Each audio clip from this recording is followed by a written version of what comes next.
When a doctor informs parents that their young child only has a few weeks remaining, can you imagine the anguish they must feel? Or breaking the news to your 6-year-old that the doctors don't believe she can recover. Though everybody of the world was stunned by what transpired next, this tiny child with cancer was only expected to live a few weeks. Welcome to USA Stories channel. Do not forget to subscribe and activate the bell button to receive all new updates. Now let's go to the story. When Emily Whitehead went for her yearly examination, she was exactly like any other 5-year-old. After examining all the details, the physicians informed her devoted parents, Carrie and Tom, that their young girl was in good health. After returning home and carrying on with their lives, things began to alter a little over a week later. Carrie was starting to see unfavorable indicators. Her small kid did not feel like herself. Emily's body was instantly covered with bruises. Emily cried when she woke up from agony 2 nights in a row that they were unable to relieve. It was painful, and after that, Carrie saw that Emily was bleeding when cleaning her teeth. Carrie sensed something was seriously wrong, even though her exam was so recent. She looked up every symptom her daughter was experiencing on Google, but the results did not ease her anxiety. Rather, it frightened her much more.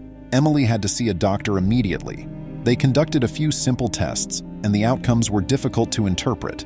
Emily's leukemia was acute lymphoblastic. You can relate to this emotion if you've ever had a loved one diagnosed with cancer. You experience intense abdominal pain and fear as a result of it. The moment you get such news, everything in your life shifts and it never really returns to normal. But they had cause to celebrate. This is the most prevalent and largely treated kind of leukemia in children. There is an 85 to 90% likelihood of recovery.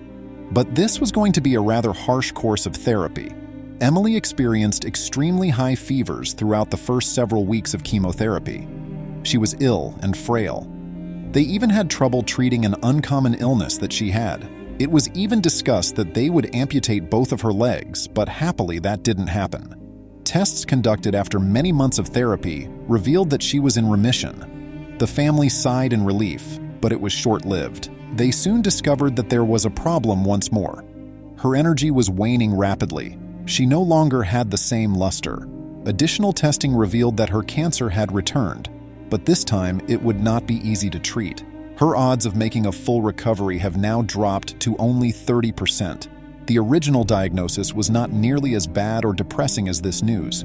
However, Emily's parents were in no way prepared to give up. They were going to battle this awful sickness once more.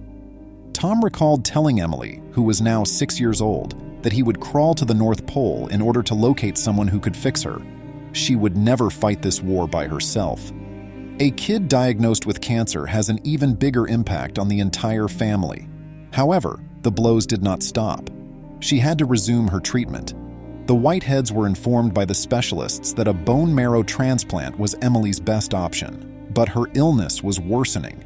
Her leukemia was developing quickly, and the chemotherapy was completely ineffective this time. Her leukemia really developed a whole resistance to the chemotherapy. Not only was she too unwell for the transplant, but her condition was becoming worse. The physicians ran out of concepts. The chemotherapy had to end. The family was instructed to return home and savor Emily's final weeks. They even provided them with the hospice facility's phone number. All the signs pointed to giving up and accepting that they would not be getting their little baby back. Carrie and Tom weren't prepared for the heartbreaking task at hand. They needed to confirm that they had exhausted all possible options. They set off to find another hospital so they could get a second opinion. Everyone advised them to visit the Children's Hospital of Philadelphia, CHOP, with their daughter. They had the best chance of helping Emily out of anybody. There, they arranged for Emily to see a physician. Everyone was nervous in the days before the appointment. Tom was praying and pleading with God to intervene on their behalf as he went to sleep. He pleaded with him to aid Emily's recovery.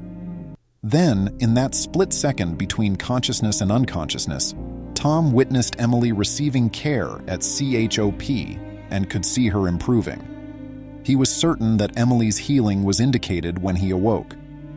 He felt hopeful once more.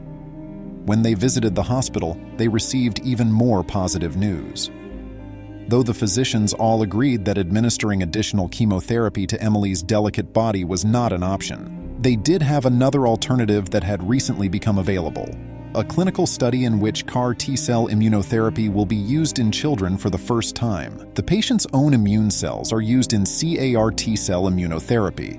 These cells are extracted from the body and subsequently altered in a laboratory. Because they have undergone genetic engineering, they now specifically target and hopefully eliminate cancer cells rather than merely attacking all other bacteria.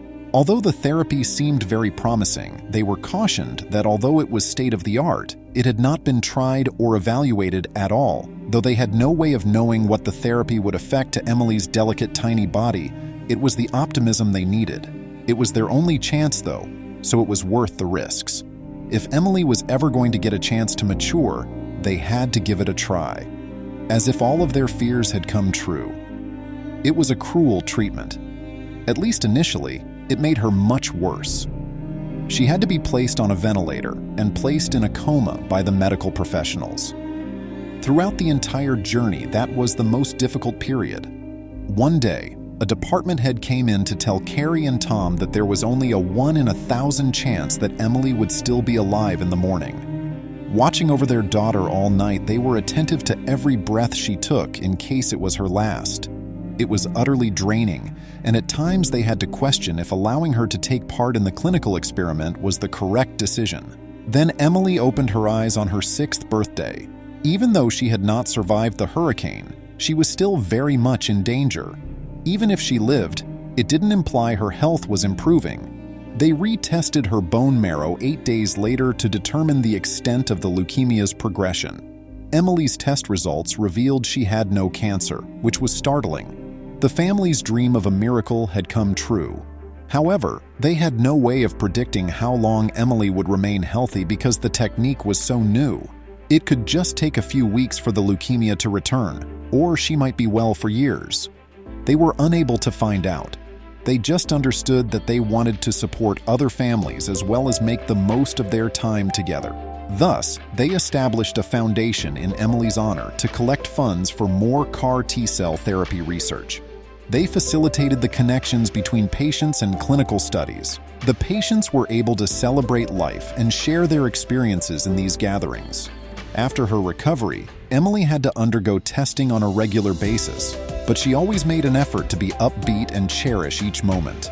Even though the cancer sword hung over the entire family, each year she was alive was a blessing, since her life might have ended when she was 6. They had to hold their breath during each test. And then Emily turned 17. She had to attend for her yearly exams once more. The world would be shocked by the outcome. The test findings were different this time. Her findings indicated that she was remained cancer-free, even after 10 years of being cancer-free. They pronounced her to be healed, as opposed to merely stating that she was in remission. The unimaginable occurred, something that for many years many medical professionals and researchers had hoped would happen. They had discovered a treatment for leukemia in children. Though not a cure for everyone, it offers hope, which is a very valuable thing. Though more study is required, perhaps one day all children suffering from this terrible illness will also be healed. I appreciate you seeing. Come back to see us later. Please remember to subscribe to our channel, give us a thumbs up, and turn on the notification bell so you won't miss any of our videos. If you enjoyed the tale, the next video that plays on your screen will probably move you too.